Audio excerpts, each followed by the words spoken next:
Ito na nga ang pangalawang araw ng paglilinis namin dito sa bukid.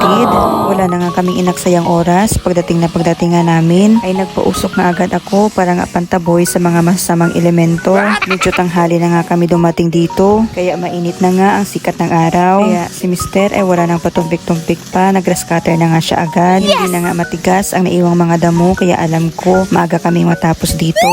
Habang nagtatrabaho nga si Mister, ako naman ay patuloy sa aking mga ginagawa. As usual, yung mga pakalat-kalat na paluan ng lubi, tuyot dahon ng saging at mga kahoy ay hinahakot ko nga para ilagay sa isang lugar. Hirapan nga si Mr. Mag-grass cutter kapag meron siyang nadadaan ng ganyan. Hindi niya kasi mapuok-puok ang mga sagbot ba. After ilang minuto nga ay nag-water break muna si Mr. Kahit naka-water break nga ay hindi nga makaperme. Nagpuputol nga niya yung mga paluan ng lubi. Sabi ko nga sa kanya ako nang gagawa niyan para tuloy-tuloy nga ang kanyang pag-grass cutter. Hindi nga rin siya maawat. Kaya ayun, pinabayaan ko na lang, nagpasilong na lang ako. Para nga siyang walang kapaguran kung ano-ano na lang yung naiisip niyang gawin. Kaya mas gusto nga niyang everyday ay meron siyang gagawin kasi kapag wala siyang ginagawa, kiramdam nga niya ay nangihina siya. Ang ganda nga ring pagmasdan kapag ganito na malinis ang kapaligiran, nakakatanggal nga ng problema at nagpapakalma rin sa ating mga kaisipan. Lalong-lalot na meron kang asawa na napakasipag at napakabait pa. Ay, naging emotional na nga si Inday.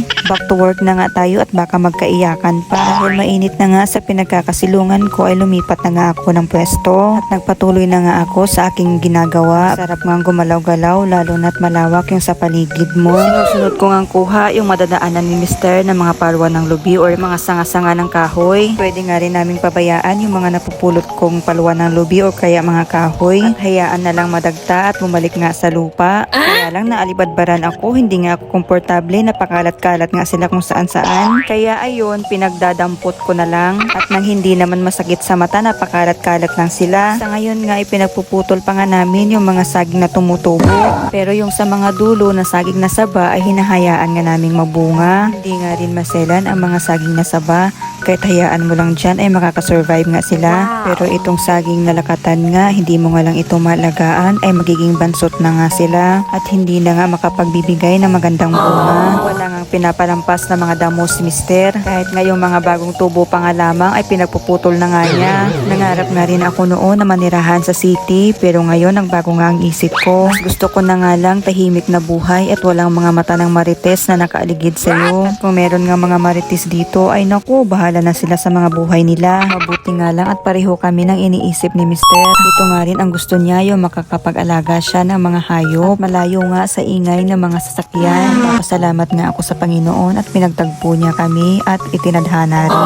Patuloy na nga lang tayo sa ating ginagawa at nang matapos nga kaagad. Ang dami pa nga mga tuyot na dahon ng saging. Mas mainam nga rin na ilagay sila sa isang lugar. Kapag dadaanan ito ng grass cutter, tiyak mapulupot nga ito. Kaya nga pinupulot ko para nga hindi madisturbo si Mister at tuloy-tuloy ang kanyang pag-grass cutter. Para nga rin sa susunod na maglilinis ulit kami dito ay tuloy-tuloy nga. Para yano ra kayo ang dagan ba?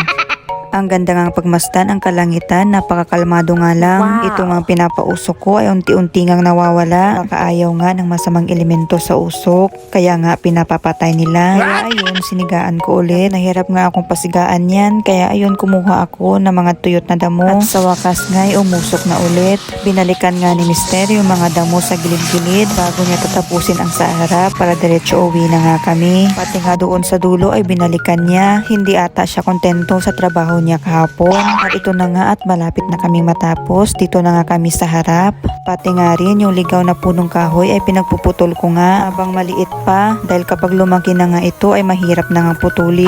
Habang si Mister nga ay tinatapos ang sa harap. At sa wakas nga'y natapos na kaya nag-pack up na kami. Nagdala nga din kami ng tubig kanina at diniligan ko nga ang tinanim namin na tanglad. Halos isang linggo na nga dito na wala pang ulan. At ito na nga ang aming finished product. Dugot pawis nga ang aming pinuhunan dyan. Para nga't malinis at maganda naman pagmasdan. Proud na proud naman si Inday sa kinalabasan.